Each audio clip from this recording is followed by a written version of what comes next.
They say silence keeps the peace, but in a village wrapped in roses and smiles, it was silence that nearly concealed a murder. What happens when the past doesn't stay buried, and a single whispered memory is all it takes to unravel everything?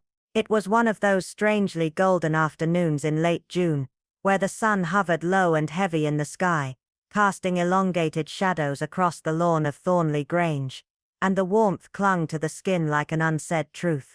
The village of Elmswood Hollow, usually wrapped in pastoral stillness, seemed to exhale something faintly brittle that day, as if the air itself remembered.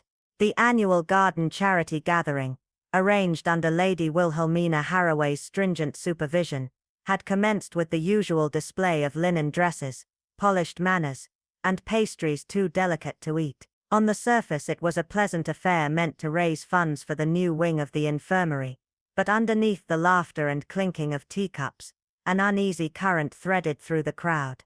The croquet match, meant as harmless amusement, took on an oddly ceremonial air, each strike of the mallet seeming both deliberate and displaced. Among those present was Miss Henrietta Voss, who had once taught half the village to read but now sat silent, her eyes sharp beneath her sun hat. Arthur Lenton, the weather-worn veteran, whose return after 30 years had caused a stir among those who remembered his sudden departure. Camilla Brown, the travel writer with a smile too smooth, and a gaze too curious.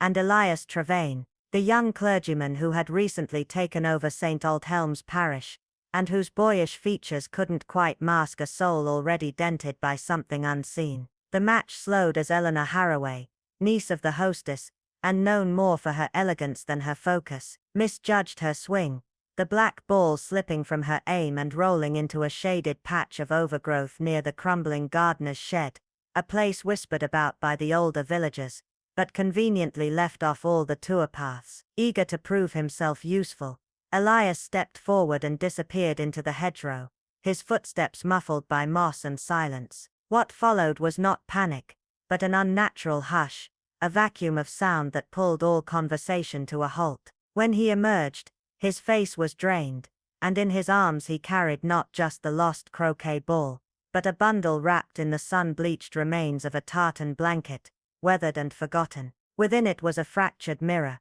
ornate, baroque, the glass cracked like ice veins, its gilded frame clinging to streaks of what appeared to be dried rust, or something else. Clasped to the frame by a bent pin, was a frayed velvet ribbon, the deep burgundy now dulled by age. And beneath that, an aged diary, the leather cover mottled, the initials MH barely visible beneath a smudge that might have been mud or blood. As the items were laid out on the table near the tea service, a tangible shift passed through the gathering like a cold gust. Lady Wilhelmina's expression froze, her hand retreating slowly from her teacup.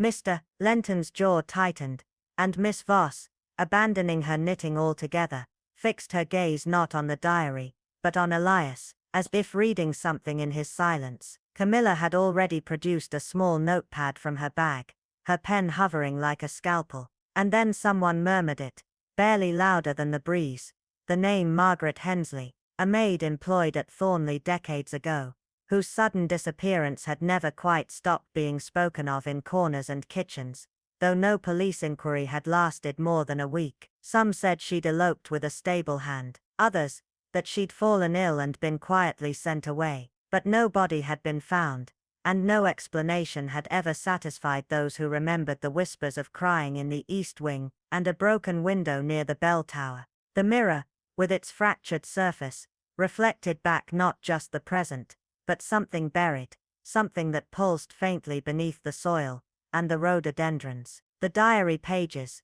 damp and warped, fluttered open in the breeze to a single entry dated midsummer, the ink smeared but still legible, describing a terrible truth that can no longer be hidden. Miss Voss leaned forward, the hem of her dress brushing the grass, and looked not at the words, but at the reflection within the glass.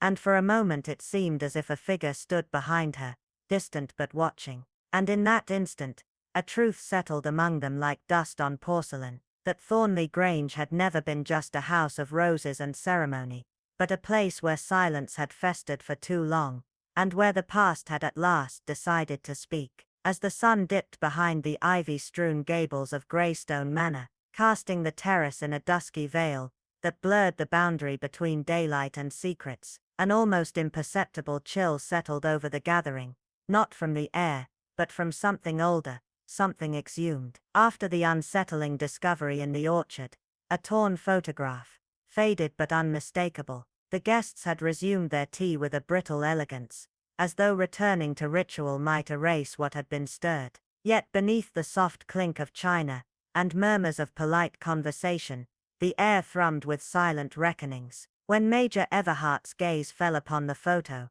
he did not react as others might. No outburst, no protest, not even surprise, only a tightening around the mouth and a flash of recognition that passed like a shadow over water. His eyes paused at the corner of the image, not on the face, but on the brooch, an enamel rose once rumored to be the only keepsake retrieved from a fire decades ago. And then with deliberate control, he turned away, not with dismissal, but dread. It was the look of a man confronting the ghost of a decision he thought buried. None of the others marked it, distracted by their own quiet performances, but Isabel Crane, seated beneath the wisteria with her knitting untouched, missed nothing. A former nurse with eyes honed on pain, she had seen men stare like that into nothingness, men whose nightmares didn't end with waking. Around her, the scene played out with the delicate choreography of English civility. Lawrence, the Major's returning nephew, ever the charming expatriate, stood apart in a linen suit that whispered of distant misadventures, his gaze drifting toward the Manor's third-floor window, long since boarded after the incident, the family refused to name. He laughed at Cecily Hart's anecdotes. Cecily, who painted women drowning in moonlight and wore sorrow like perfume. But the laugh was hollow, detached, the sound of someone performing ease rather than feeling it. The others too shifted in subtle disarray. Jonathan Wells exchanged a too long glance with Helena March, whose hands trembled as she poured tea. Dr. Penrose polished his glasses more than he wore them, a tell Isabel knew well in those with more to hide than to see. Eliza Moorcroft, seated farthest from the group, sipped her tea in slow measured silence, her every motion imbued with caution, as if balancing a secret too heavy to speak. Conversations faltered in odd places, polite smiles were held a second too long, and Isabel watched it all like a conductor reading a silent score. The photograph was gone now, discreetly whisked away by the housekeeper with an expertise born of long service and longer silence, but its weight still pressed on the gathering like mist rising from the ground. Major Everhart, rigid in his seat, offered curt nods and refilled cups with mechanical grace, never once allowing his eyes to meet Lawrence's, not even by accident. It was not estrangement Isabel sensed between them but something more dangerous, an unspoken history coiled tight like a spring, waiting. Whispers among the villagers had long speculated on the distance between uncle and nephew, especially after Lawrence's sudden departure years ago, following an inheritance dispute no one admitted aloud. Some believed he had returned to claim what was his. Others said he came back because he had nowhere else to go. But Isabel saw what others missed. The way Lawrence's eyes flicked almost involuntarily toward the old nursery window, the way Eliza's hand froze when he did. Something had happened in that room. Something the walls still remembered, and whatever it was, it had never truly left. The quiet that enveloped them was not peace, but the breathless pause before a storm reawakens. And Isabel, in that stillness, recognized the weight of silence not as absence but as warning, a silence shaped not by what could not be said, but by what must never be revealed. The past, it seemed, had not returned for reconciliation.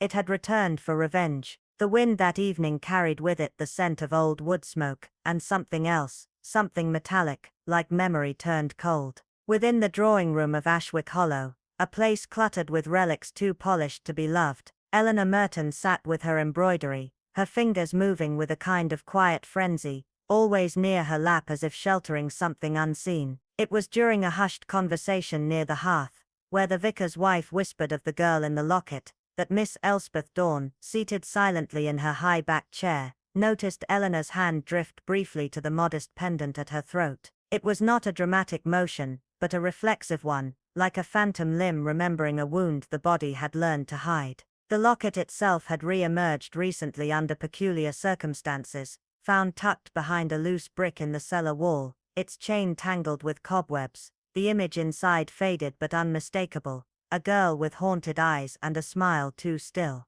When the name Juliana Lorne was uttered, Eleanor offered no comment, no inquiry, no attempt at feigned surprise, only stillness, the kind of stillness that knew. It was not guilt that clung to her posture, but sorrow, old, heavy and long buried under layers of inherited silence. Nearby, Mr. Halbridge of Halbridge and Sons watched the room with the casual air of a man who'd handled generations of family confidences, and learned never to blink when secrets floated too close to the surface. He addressed Colonel Whitcomb as the principal even when sharing brandy, a formality too precise to be innocent. Miss Dawn noticed how his eyes, while avoiding the locket entirely, often settled on young Victor, the colonel's ward, who bore no resemblance to his so-called lineage, but carried the unmistakable gravity of someone who had been warned, not raised. When the colonel snapped over an offhand comment about property lines, Halbridge's expression did not shift, yet the crease near his temple deepened,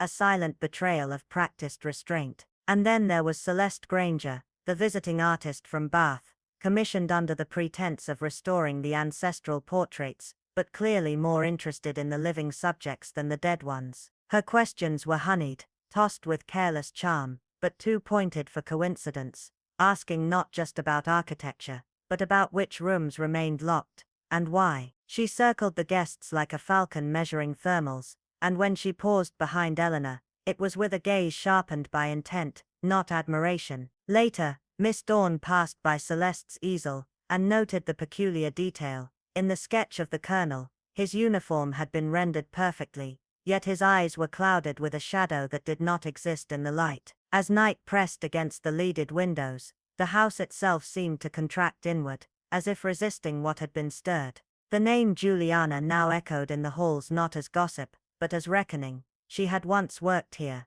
a housemaid with soft hands and secrets in her smile, present during a winter when the colonel's wife had retreated to her bed for weeks, and the nursery had remained inexplicably locked. There had been an argument, overheard by the undermaid, and twisted over the years into a tale of betrayal, inheritance and abandonment. Juliana had vanished one snow-laced night without farewell, her trunk never claimed, her name only whispered, until now. And as Eleanor sat unmoving, fingers brushing the locket like one might stroke the edge of a wound, Miss Dawn understood, this wasn't merely an old tale revived. It was a buried truth beginning to rot through the floorboards. As dusk settled over the ancient silhouette of Eastmere Manor, the wind rustled with an unease that seemed to whisper secrets through the ivy-laced walls. Lady Alira Crane, moving like a shadow across the mahogany floors, found herself drawn to the quiet corner of the library, a sanctuary of forgotten letters and fading portraits. One painting in particular caught her gaze. A young woman, her face etched with a familiar yet unplaceable smile, wore a locket identical to the one Alira had recently discovered buried beneath the rose arbor. Alira's fingers trembled as she traced the outline of the woman's face, a soft involuntary touch, as though trying to awaken a memory too long buried. Behind her, the low hum of an old harmonium drifted from the drawing room, an eerie tune no one had played in years, and yet, someone was playing it now. Miss Holloway, the village's sharp-eyed historian and self-appointed guardian of Eastmere's legends, watched from the doorway with silent intensity. She, more than anyone, understood that the past in places like this never truly slept, it merely waited. The next morning brought more than mist and dew. Tobias, the elderly groundskeeper known for his quiet diligence, stumbled upon something unusual while walking the gravel path near the overgrown greenhouse, a weathered leather-bound ledger partially buried under fallen leaves. Inside were pages documenting decades of estate expenditures, but also discreet annotations beside certain names marked only with the phrase, settled quietly. Tobias, a man of the soil and not of scandal, handed it over with trembling hands to Miss Holloway, whose eyes narrowed at once. Something was beginning to stir beneath Eastmere's surface. That evening, Mr. Bramley, an enigmatic guest who called himself a novelist, but whose eyes suggested a man who observed more than he wrote, was found in the library standing unnervingly still. In one hand he held a croquet mallet, recently polished to a gleam, and in the other, A torn diary page scrawled with the words, "I was not alone on the roof that night." No one had spoken of the roof since the storm 5 years ago, the one that led to the mysterious fall of the governess, Annette Blythe, whose body was found at dawn, broken yet inexplicably serene. It was then that Inspector Vale arrived, his reputation preceding him, having solved the Duchess's jewel heist with cold precision. But Eastmere was not a puzzle of gold and greed, it was a labyrinth of silences, regrets and inherited lies. As Vale paced the corridor lined with ancestral portraits, each watching with painted eyes, he began to notice the inconsistencies. The fireplace still warm despite the summer heat, the mallet too clean. The air scented faintly of lavender and smoke. Elira was questioned next. She didn't deny hearing voices the night before. "Soft," she said. "Like someone pleading, or confessing." She paused, then added, "It wasn't anger, it was grief." Inspector Vale made careful notes.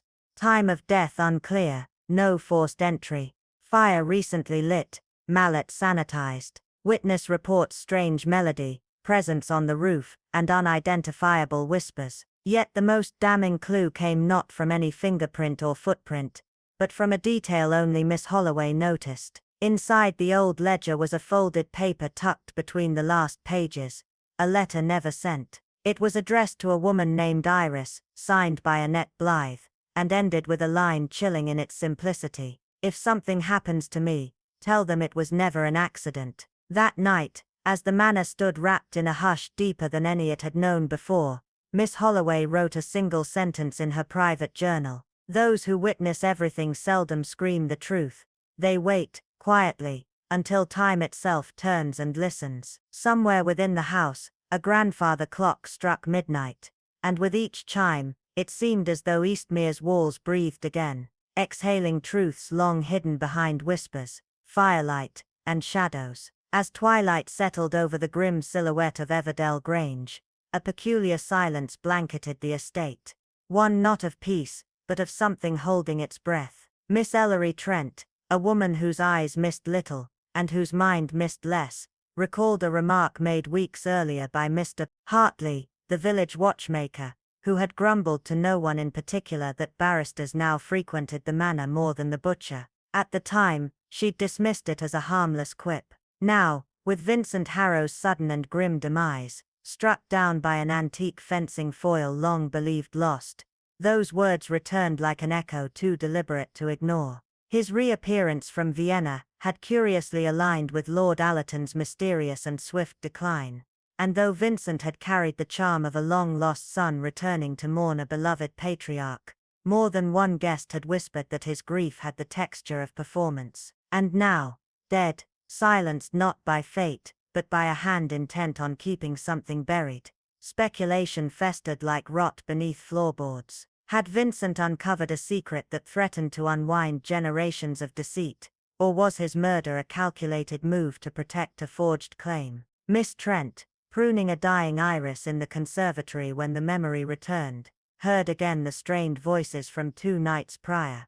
One, unmistakably Vincent's low but firm, and the other, sharp with clipped authority, belonging to Mr. Aldwych, the estate solicitor. The words inheritance papers and misfiled intentionally had surfaced, not with bureaucratic dryness, but in the brittle tone used when truths are too dangerous to breathe aloud. Aldwych had always struck Ellery as a man who guarded secrets not from loyalty, but because chaos offended his sense of control. Vincent, on the other hand, had the air of a man who had glimpsed something he was never meant to see, and who had no intention of letting it go quietly. Later that afternoon, during a slow walk by the bramble-laced Western Trail, Ellery encountered Nora, a shy maid sent to gather Vincent's belongings. Among the effects was a walking stick, a folded opera program, and the polished shoes he had worn the previous night, now streaked with a clinging, reddish mud not found anywhere near the manicured lawns, but more reminiscent of the long-forgotten chapel ruins near the Grange's edge, a place avoided even by the groundskeeper. Vincent had claimed to be in the library all evening, poring over estate ledgers, but the mud testified otherwise. And mud, as Ellery often said, had no talent for deception. Hours later, when Lucia Penbrook, The lord's overly enthusiastic niece offered the inspector a charming little watercolor she'd painted that morning, claiming it depicted the garden path as it was before all the unpleasantness. Ellery's eye was caught by one curious detail. The shed door in the painting was ajar, swaying as if recently opened. Yet according to the constable and a trusted gardener's sworn account, it had been sealed tight when the body was found. Why then had Lucia drawn it open, unless she had seen it before anyone should have? Ellery, ever patient, tucked the painting into her journal with the delicacy of a woman placing a loaded pistol on a dinner tray. In Ellery Trent's experience, the dead did not lie, but the living embroidered truth with silk threads of guilt, fear, and desperate preservation. And beneath the civilized veneer of teacups and inheritance talk, something primal stirred, a revelation perhaps more dangerous than the crime itself, one that promised to fracture Everdell's legacy, not with scandal, but with exposure. A peculiar silence had fallen over Larkspur House, the sort that doesn't announce itself, but seeps into the walls like damp, subtle and inescapable. It began the morning old Peterson, the half-deaf gardener, unearthed a brooch from beneath the gnarled roots of the withered ash tree, once part of the orchard, now long abandoned, and overgrown with nettles. The brooch was delicate, its filigree twisted and blackened by age, but the initials E, engraved at the back, were still visible beneath the grime, as though time itself had spared them for a reason. At first, it was dismissed as nothing more than a trinket, a relic of forgotten fashion, but for Eleanor Marsh, widowed, distant cousin to the late Edgar Larkspur, and the current, if reluctant mistress of the house, it stirred a memory she had spent years carefully ignoring. Evelyn Vane. That name hadn't been spoken in Larkspur Hall since the winter of 1907, when Evelyn, the housekeeper's daughter, vanished under circumstances no one ever quite understood, and no one dared truly investigate. Her beauty had been both her blessing and her curse. A creature too radiant for her station, too clever to stay silent, too proud to remain invisible. There had been talk, of course, subdued exchanges over tea, murmurs in the scullery, about her late-night walks with Edgar, about laughter behind closed doors, and once of a screaming match that ended in a smashed vase, and the abrupt termination of Evelyn's employment. Except Evelyn never packed a bag. She never returned to her family. She never wrote a letter. It was simply said, in that evasive way only villagers can perfect, that she had gone to Manchester, a phrase so hollow it echoed. But now, with Edgar long buried, and the estate slowly rotting from the inside out, her ghost, if not literal then certainly metaphorical, had begun to whisper again. Miss Hargrove, the retired governess, whose memory was as precise as it was vast, began to observe with renewed vigilance. The brooch's appearance coincided too neatly with the arrival of Matthew Blythe, a quiet antiques restorer from Devon, who claimed kinship on Edgar's maternal side, but whose eyes were undeniably Evelyn's. Stormy grey, with a flicker of withheld truth, he claimed to be here cataloguing heirlooms, but Miss Hargrove noted how his gaze lingered too long on the portrait of young Edgar, how he asked questions about the East Wing, the wing that had been locked since Evelyn's disappearance. And then there was June, the ever-smiling housemaid who had served tea for nearly 8 years, but suddenly seemed uneasy whenever Evelyn's name was uttered, her hands trembling just slightly as she adjusted the silver spoons, her laughter just a beat too forced. Miss Hargrove's suspicions deepened when she discovered, hidden within the hollowed pages of a family Bible stored behind unused sheet music in the dusty drawing room, a yellowed letter addressed only to E. The handwriting was uneven, ink blotched in places by tears perhaps, and the words pleaded for forgiveness, speaking of love, of promises broken, and of a child, kept away to protect what little remained. The letter was never sent. It had no seal, no date, just dust, lavender perfume, and guilt soaked into the parchment like blood into linen. That same lavender clung faintly to June's apron, and to the velvet interior of her locket, when Miss Hargrove finally saw it, bearing the same EV initials. Nothing in Larkspur was coincidence. The house, ancient and moody, remembered what people wished to forget. Its floorboards moaned secrets underfoot, its chimneys whispered in the wind. Evelyn Vane had not merely disappeared, she had been erased, and someone, perhaps many someones, had helped ensure that erasure. But now, the past had grown restless. It scratched at doors long locked. It drifted through corridors in the form of whispers, letters, brooches, and half-remembered lullabies. The truth was no longer buried. It had simply been waiting, biding its time in the dark, waiting for someone like Miss Hargrove to listen with both ears and eyes open. And as she stared out from the conservatory that dusk, tea cooling in her cup, she knew something terrible was coming. The brooch had not just been found, it had been released. There had always been an unsettling hush about Hawthorne Vale. Not the silence of peace, but the kind that seems to hold its breath, tense, watchful, as though bracing against the weight of something unsaid and deliberately buried. It was a silence steeped in the scent of old timber and wilting lilies, thick with forgotten prayers and secrets that clung like mildew to the chapel's stone. That hush began to shiver the morning Thomas Elk, the vicar's earnest young apprentice, noticed something pale wedged between the stones of the boundary wall near the chapel. What at first appeared to be parchment was, on closer inspection, a child's glove, yellowed with age, delicate and brittle, its stitching nearly dissolved by time. Etched faintly in fading thread were the initials, M.M. The name stirred an uneasy current in the older villagers, dredging up the nearly forgotten spectre of Marjorie Morden, the governess who had disappeared without farewell in the spring of 1894. Her absence had left behind more than whispers. It had left a silver locket clasped shut on a window-sill, a locked drawer no one dared force open, and a stain in the nursery that persisted no matter how furiously it was scrubbed, its shape like a child curled in fright. Officially, it was said Marjorie had eloped with a traveling merchant, but those who'd worked at Hawthorne Vale longer than they should have kept their stories folded within themselves, their words stuttering to halts mid-sentence, their eyes darting toward the nursery as if afraid it might still remember. Miss Isobel Carwin, a local historian with an obsessive eye, and a quiet stubbornness often mistaken for had long felt that the official story was far too neat. Posing her inquiry as research for the parish almanac, she began rummaging through estate records with feigned casual interest. But in truth, she had been waiting years for the opportunity to examine a set of mold-ridden journals sealed in twine, and hidden beneath the vestry floorboards.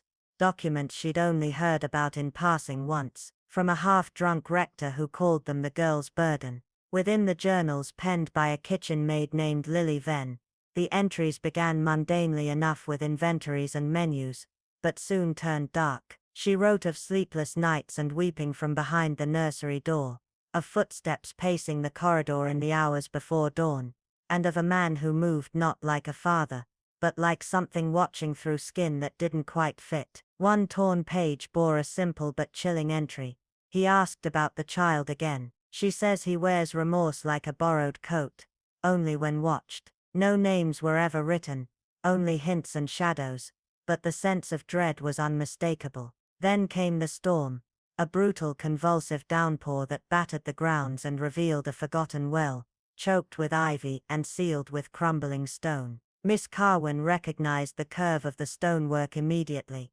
She had seen it once in an original blueprint of the estate's gardens, long before the records were mysteriously amended. With the reluctant help of the groundskeeper, the well was carefully reopened. They expected bones. What they found instead was a porcelain doll, its face fractured, its dress sewn from a cloth pattern unique to the nursery curtains.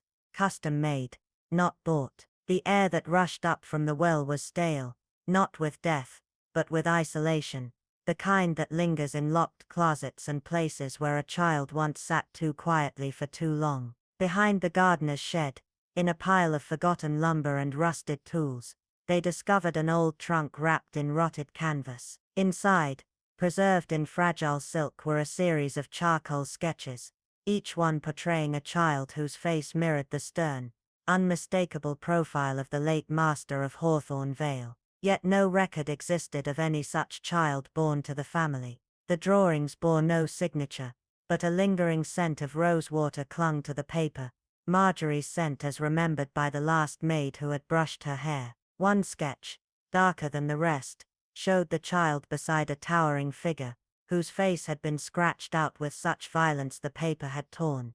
It was not a revision. It was a rejection, a fury captured in graphite and shame. Nothing was said aloud, but everything had changed. A shape had formed in the silence, a truth that had waited decades in the shadow of an unspoken name. That evening, as dusk spilled like ink across the estate and mist rose from the grounds, Miss Carwin stood by the nursery's tall warped window. There, just beyond the lawn, she saw the shed door ajar, barely so, but unmistakable, its shadow stretching across the grass in a long thin line. It was the same shadow captured in a watercolor gifted years ago by a distant cousin, supposedly painted in innocent memory. But Miss Carwin now understood. It had never been innocent. The door had never opened that morning. It had never closed. It had been waiting. There was something unsettlingly preordained about the way the morning bell echoed through Whitlow Grange, that grim November dawn, its chime not announcing the hour, but warning of something long buried rising again, slow and reluctant, like the final breath of something that had never been truly alive. Mrs. Dalrymple, the ever-jittery housekeeper whose ears were tuned to the creaks of the old manor like a violin string stretched too tight, had claimed she'd heard the bell toll an hour before it rang. An impossible thing, unless time itself had faltered out of dread. Simon Everley, the last unwilling heir of the crumbling estate, had been found lifeless at the base of the narrow servants' staircase, his neck at an angle too unnatural to have come from a simple fall. The death was labeled an accident, a misstep on a staircase that had swallowed too many secrets over the years. But Miss Thorne, a retired schoolmistress with a memory like a steel trap, and a curiosity honed by decades of unsolved riddles, felt a chill that had nothing to do with the drafty corridors or the oncoming frost. The oil lamp in the south wing burned with a clarity that betrayed a hand that had trimmed its wick far too recently, and the bell connected to the long disused attic had been yanked with such force, its chain had snapped and coiled on the floor like a snake disturbed in sleep. It was then that Miss Thorne discovered something no one else had noticed: a child's watercolor painting, fragile with age, hidden behind the warped beam of the attic gable. The painting was crude, yes, but haunting. A faceless man with hands soaked in red stood beside a girl with eyes wide and hollow, as if she'd seen something no child ever should. Below it in a jagged scrawl were the words, "I told her not to open the mirror." But there had been no children at Whitlow for decades, and no mirrors of note recorded in the Grange's inventory, until Miss Thorne, following the barely legible blueprints from the estate archives, discovered a bricked-over section of wall behind the east wing nursery. Breaking through layers of soot and crumbling mortar, she uncovered a tall, archaic-looking glass with a blackened frame of ash wood, its surface dulled as if time and memory had refused to reflect in it. It did not show her image, it showed motion, a flicker, a girl's shadow, a pair of trembling hands pressed against glass from the inside, lips parted in a scream never heard. The constable, ever loyal to logic and unimpressed by anything that smelled of hysteria, dismissed it as the overactive imagination of a retired teacher. But Miss Thorne knew the difference between illusion and evidence, and the tin box she uncovered in the disused stables, buried beneath moldy straw and rusted chains, proved it. Within the box were fragments of a diary, ink-smudged pages written in a frantic slanted hand. The entries were scattered, their meaning fractured but unmistakably fearful. Voices behind walls, shifting reflections in mirrors that hadn't been touched in years, and something described only as "he who lives behind the silver beneath the ash." The last entry chilled Miss Thorne more than any. "He wears my father's face now, but he is not my father." There was no signature, only the faint scent of lavender, once comforting, now twisted into something cloying and sickly. That evening, as the sun bled crimson across the frost-bitten moor, Miss Thorne approached the nursery, a door long nailed shut by hands who had known terror, and never spoken of it. The door stood ajar, creaking gently on rusted hinges, as if it had been waiting for someone to remember the wrong thing, to see what was never meant to be seen again. And in the hush that followed, As the wind died down and even the birds fell silent, she realized this was not a ghost that returned. It was one that had never left, simply biding its time in shadows, behind glass and memory, waiting for a name to be spoken, and for the past to be cracked open like a sealed tomb. It wasn't the disorder that unsettled Miss Langford as much as the precise, unnatural neatness of the morning drawing room, the kind of meticulous order that feels curated not for comfort, but as a mask, a performance meant to convince rather than soothe. The doilies were freshly pressed, their lace patterns stiff with starch, the fireplace flickered with a careful managed flame, and not a single speck of ash on the hearth, yet the room pulsed with a presence that did not belong to the living. Hanging in the air, barely there but deeply persistent, was the powdery haunting scent of heliotrope, an old-world fragrance, wistful and cold, the sort that belonged to oil portraits and letters sealed with wax, not to the modern guests who now sip tea in strained silence. It wasn't perfume worn, it was perfume remembered, clinging not to skin but to walls, to shadows, to unfinished stories. Miss Langford's sharp gaze drifted to the corner table, where a small frosted bottle sat among the crystal, a bottle with no label, its stopper dusted slightly with time, as if untouched for years until recently. Eleanor Ashcombe had worn heliotrope. Eleanor, who vanished into the lake after a fire gutted the East Wing 3 decades ago. Eleanor, whose death had never felt final to those who whispered about her in town. Inspector Rymer, gruff and clinical, dismissed Langford's remarks as indulgent speculation, until that evening, when a letter, anonymous, brittle and water-stained, appeared slid beneath his study door, typed unevenly on an old ribbon. The game ended with the fire, but the flame was never truly extinguished. No signature, no direct accusation, just a line that spoke of endings that weren't, of truths that smoldered beneath the floorboards. Rymer, who had faced murderers unmoved, now stared at the note for long minutes before folding it with shaking fingers. Langford read it without a word, but her expression shifted, not surprise, but confirmation. That night, under the pretense of formality, the colonel summoned the manor's remaining inhabitants to the conservatory, a room now yellowed with lamplight, where vines curled across the glass, and the scent of damp earth rose from long-neglected planters. The colonel sat with a solemn rigidity, like a man about to sign away something precious. Mr. Lennox, the estate's solicitor, stood with a stillness that betrayed strain, eyes narrowed, hands behind his back as though to keep them from trembling. Mrs. Carraway, the cousin who had aged quickly since Eleanor's death, dabbed at her mouth with a handkerchief embroidered long ago, by the very woman now spoken of in hushed tones. Elsie, the housemaid, entered last, tray in hand, her eyes never lifting, though her face had gone pale, as if she already knew what truths would soon claw their way into the open. Silence descended, heavy and unnatural. Miss Langford did not rise, but began to speak in a tone not of accusation but revelation, each word like a lantern lit in darkness. She spoke of Eleanor, not as a ghost, but as a woman undone by betrayal, by a twin sister whose ambitions outweighed love. The fire, long believed to be an accident, was deliberately set,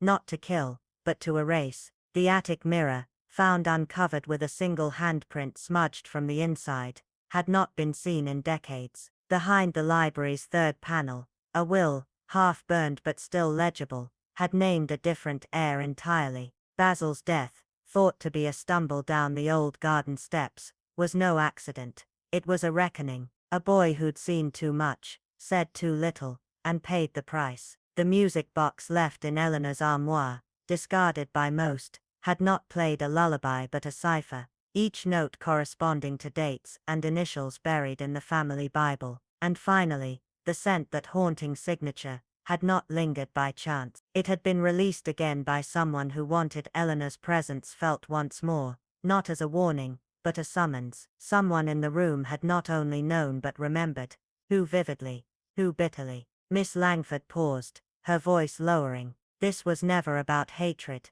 she said. It was about grief, grief that twisted into obsession, into silence, into debt. She turned her gaze slowly, letting the weight of the unspoken settle, and grief, she added, left unpaid, always collects. She paused just long enough for the silence to shift, Not the kind that invites questions, but the kind that settles like dust over a long-abandoned truth. No one dared move, let alone speak. The air in the room seemed suspended, as though time itself held its breath. This stillness wasn't born of shock. It came from something deeper, heavier, the kind of recognition that only arrives when a truth you've long suspected, but refused to name, finally steps into the light.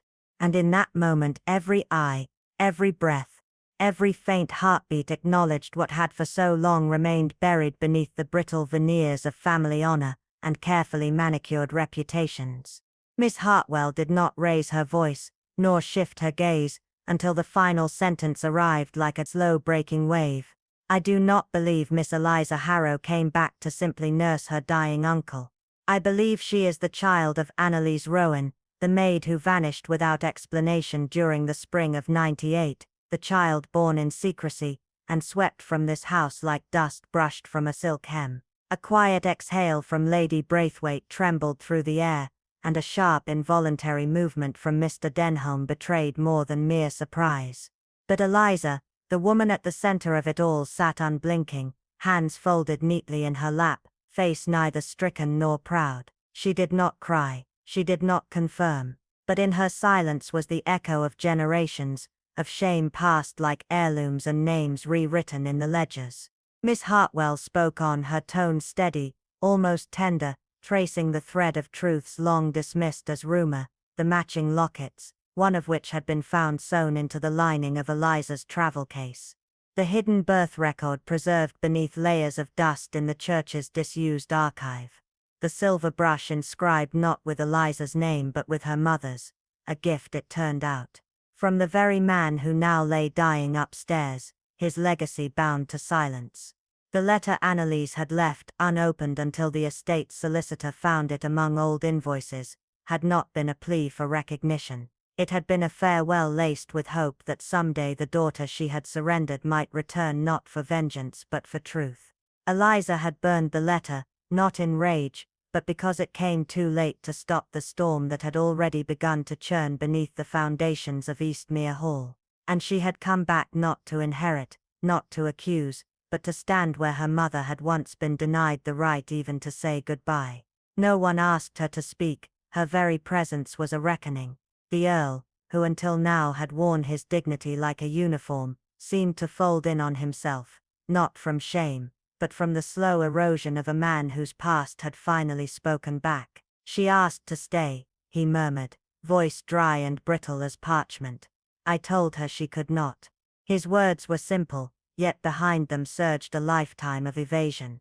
Annalise had loved him, perhaps more purely than any woman before or since. It had not been scandal, but sorrow, that had undone them, and when she had quietly disappeared, he had allowed the world to forget her. Now, Eliza's return tore open every wound he had covered in duty and silence. Miss Hartwell did not elaborate. The truth needed no ornament, it had been caged too long to require drama, and yet the revelations were not done. Her gaze shifted, subtle but piercing, to Charles, the heir presumptive, whose recent return had been cloaked in charity but shadowed by calculation. It was Charles who had intercepted Eliza's first letter, Charles who had paid the gardener to lie about Annalise's departure, Charles who stood now with clenched fists and eyes too wide. Miss Hartwell's voice, calm but immovable, completed the picture like the final brushstroke on a portrait long hidden. You feared she would claim what you could not earn, she said. So you tried to erase her a second time.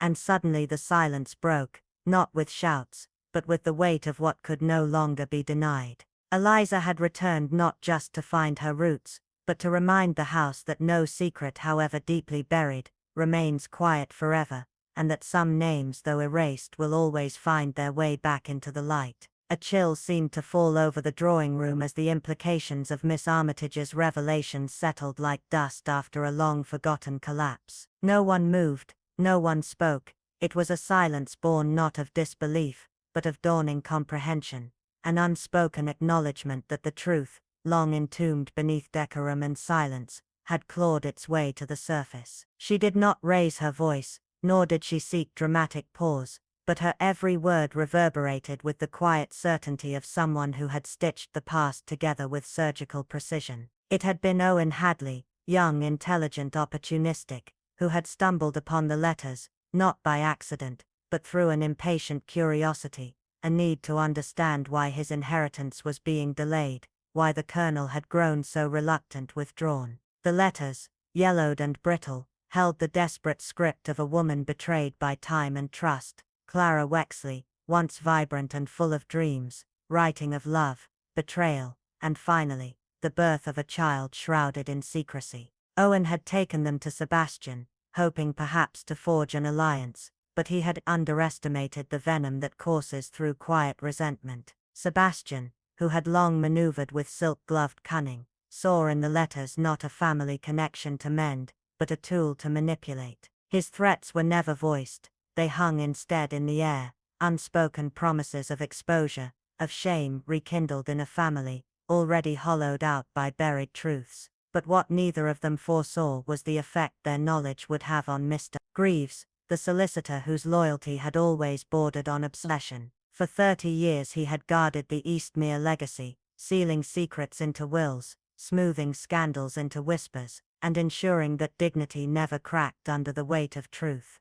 When Sebastian laughed, mocking, casual, cruel, Greaves acted. The moment had not been planned. The firewood mallet had been propped beside the study door, and his hands, trembling with fury, had reached for it as instinctively as a soldier reaches for a blade. The blow had been swift, the silence afterward deeper still. He had cleaned the weapon in the garden tap, returned it to the tool shed with shaking hands, then walked back into the house to oversee dinner arrangements as though nothing had happened. He confessed all this not with tears, but with the hollow calm of a man who had finally run out of places to store his guilt. Miss Armitage did not chide him. She merely observed, gently but unflinchingly, that love, when twisted by years of secrecy and self-righteousness, often turns to something unrecognizable. Protection becomes control, loyalty curdles into justification. But her voice sharpened just slightly, as she turned to the mallet,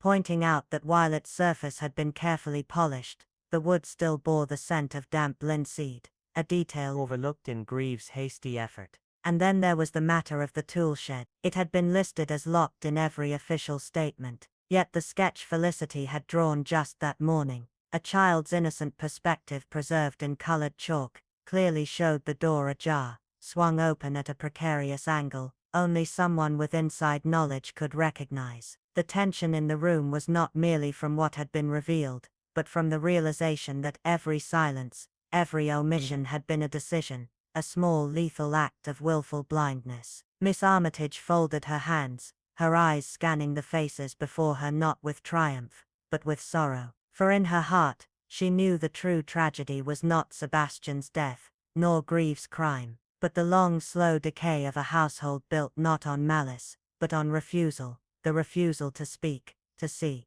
to remember. And now that the silence was broken, there was no going back. It began not with a scream or a gunshot, but with the eerie quiet of a house that had learned too well how to swallow sound. Guildmere Hall, that crumbling monument of brick and shadow, where ivy clung like old secrets and the shutters stayed closed not to keep the world out, but to keep memories in. The air hung heavy with the scent of damp wood and faded roses, and though time had worn its edges soft, there was something sharp still hidden beneath, something that waited. Miss Henrietta Wynne, widowed before 30, quietly sharp-eyed and often overlooked, knew that kind of silence all too well, the kind that didn't descend like a curtain, but slithered, seeped, settled deep in the bones of a place. The local newspaper had reported it as an accident. Sebastian Wexley, heir to the Guildmere fortune, found dead in the conservatory, his skull split in a fall. The croquet mallet found nearby was dismissed as an innocent object, part of a dusty game long out of fashion. But when Miss Wynne studied the photograph, her eyes didn't linger on the blood or the broken glass. They caught something else, a reflection, a second shadow, blurred, watching, out of place. It was weeks later that she arrived at Guildmere under the pretense of researching her ancestral roots, a silk scarf tied neatly beneath her chin, her notebook tucked inside a worn leather satchel. Her voice was kind, her questions gentle, and the staff, what little remained of it, dismissed her as harmless. But beneath her pleasant smile, her mind moved like clockwork, ticking through inconsistencies, measuring silences, noticing details others missed. The crooked painting in the hall had been recently straightened, too recently. A line of dust along its lower edge revealed it had been lifted, shifted, perhaps to conceal a crack in the wall, or a mark. In the drawing room, the armchair beside the fire bore impressions of someone still using it, despite the room being closed to guests. The croquet set by the hearth gleamed strangely, polished, dusted, as though someone still reached for them in the lonely hours, rehearsing something. But the garden outside was overgrown and untended. No child's laughter echoed there. It was in the east wing, where wallpaper peeled like dead skin from forgotten stories, that she found the sealed servants' corridor, its door jammed with a tattered shawl that smelled faintly of lavender, smoke and age-old regret. She pried open a loose floorboard near the threshold, and found a bundle, wrapped in waxed cloth and bound with an old hair ribbon, stiff with time. Inside was a journal, its ink faded but legible, its words trembling with sorrow and desperation. Eleanor Layton, once a maid, wrote in the shadows of her dismissal, not to seek revenge, but to leave a truth behind. She spoke of a child born in silence, of nights pacing the hallway outside the colonel's study, whispering pleas through the keyhole. She wrote of a daughter hidden, a name erased, and of threats cloaked in civility. The journal ended abruptly, its final page violently torn, as though someone could not bear for the last secret to breathe. Miss Wynne, ever calm, pieced the story together like stitching a shroud. Sebastian,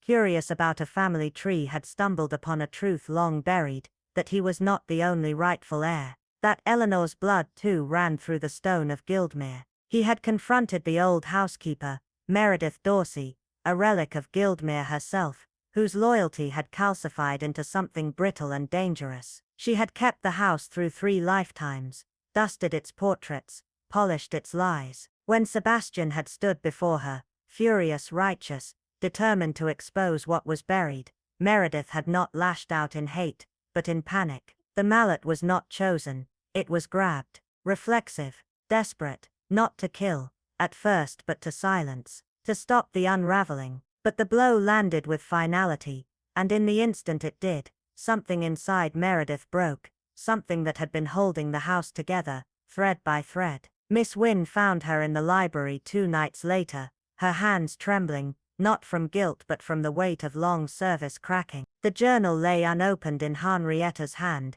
yet Meredith looked at it as though it burned. She didn't confess, she didn't need to. Her body sagged like old drapery torn from the rod. Her voice, when she finally spoke, was a whisper too weak to hold words, just breath, resignation. Miss Wynne left without calling the constables. There would be no trial, no scandal. The house had already exacted its judgment. Guildmere Hall had absorbed the lie, borne it, and now, finally, it was done. Outside, the dusk had deepened into a velvet blue, the trees skeletal against the sky, their branches clicking like brittle bones in the breeze. The croquet lawn behind her lay bathed in shadow, a battlefield of ghosts and games no one played anymore. As Miss Wynne stepped onto the gravel path, the wind rose behind her, scattering dead leaves like secrets finally loosed. The great oak door of the manor swung closed with a sigh, not loud, not sudden, but weary, as if the house itself was grateful to finally rest. And in that quiet,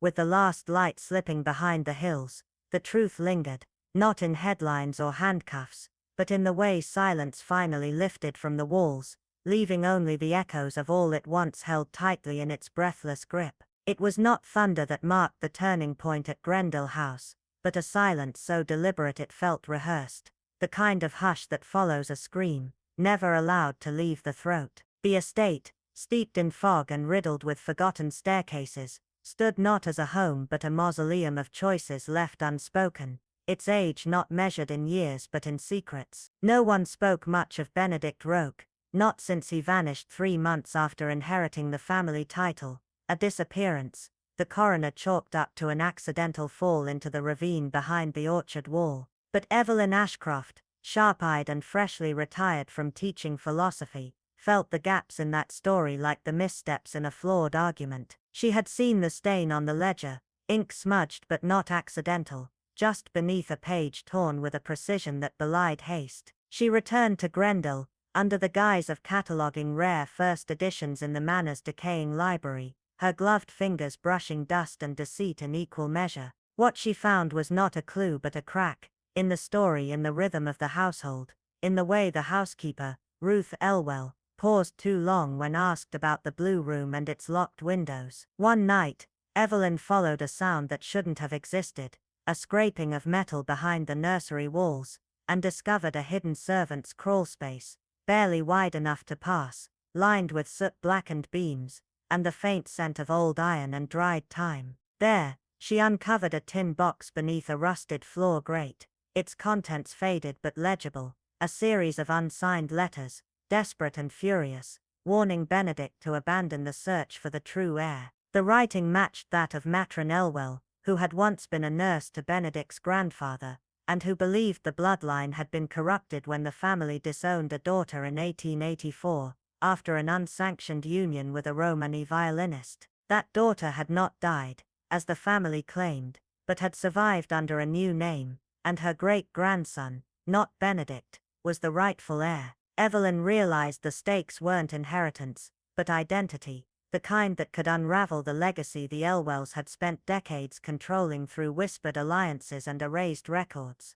Benedict had found the truth, and Ruth, bound to her twisted loyalty, had offered him the chance to disappear quietly. When he refused, she had led him to the orchard bluff under the pretense of a final confession. What happened next was not premeditated murder, but a culmination of dread, legacy, and fear, the kind bred not from malevolence, but from too many years protecting a lie, until it became indistinguishable from love.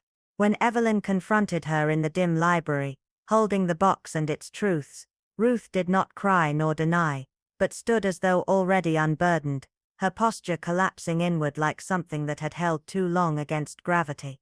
The police were never called. Evelyn left the box on the study desk, its lid open like a wound laid bare, and walked away into the mist that clung to the gardens like breath. No one in the village dared ask about the renewed silence at Grendel, nor why the ivy had begun to overtake the windows in earnest. But children avoided the orchard now, whispering of voices in the wind that smelled faintly of thyme, and in the evenings when the sun dipped low and long shadows bled across the fields, it was not fear but memory that haunted the path by the bluff, sharp, old and undefeated. Without being instructed, the staff of Ravensmoor estate moved with a solemn attentiveness, as if responding to an unseen wound, something not spoken aloud but deeply understood. Among the villagers too, a quiet transformation had taken place.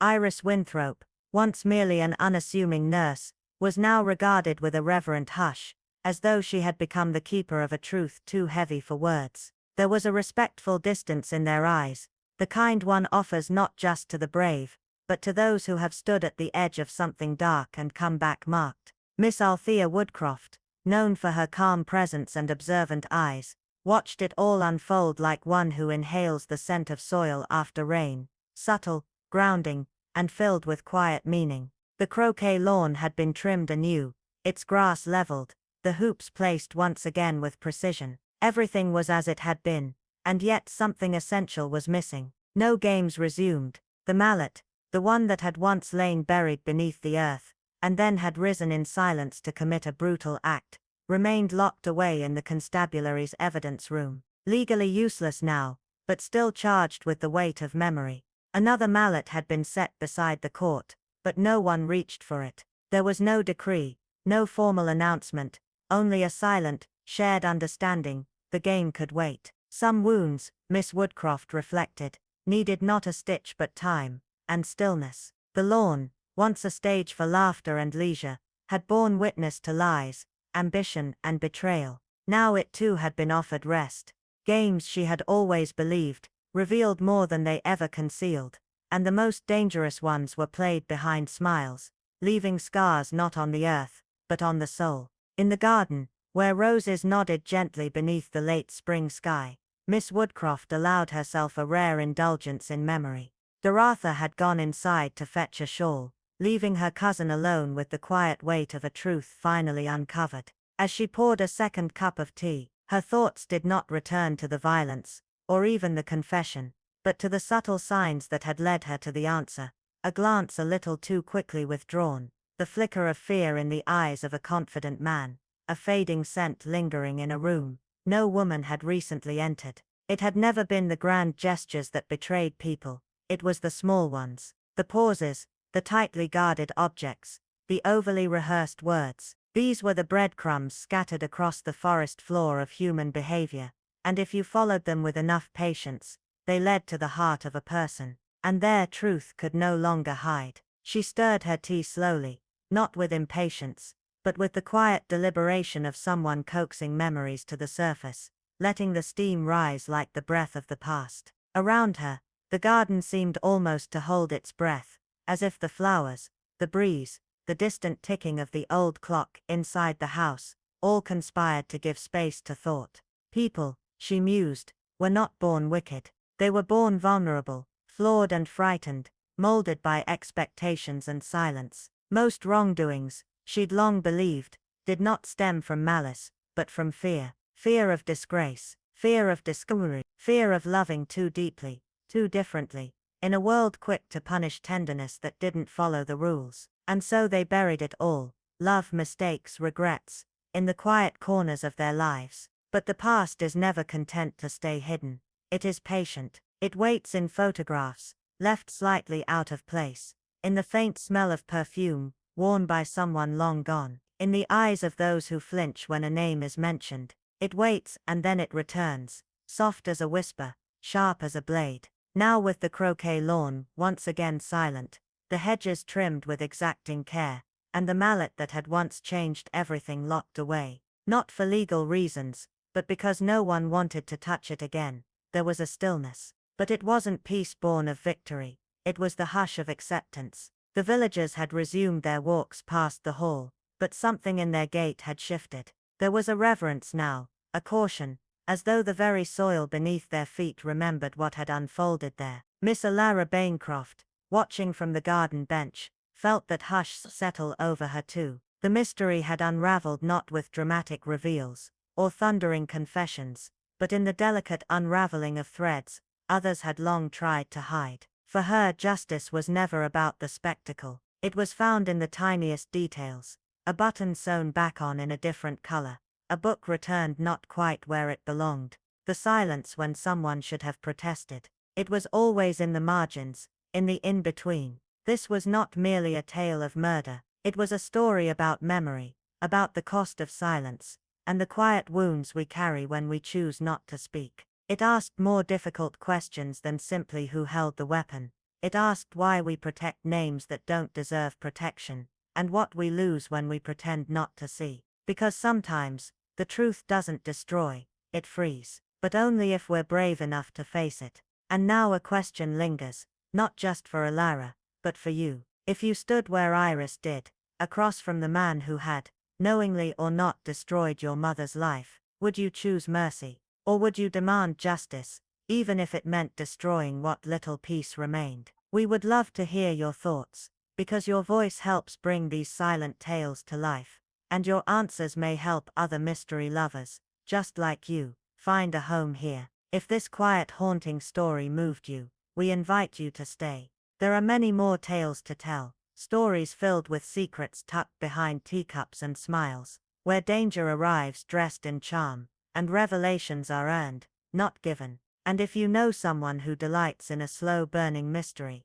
someone who understands that the loudest crimes often leave the quietest echoes, share this story with them. Because mysteries, like truth, are meant to be discovered together. Until we meet again, keep your tea warm, your eyes open, and remember the deadliest truths are often whispered, not shouted.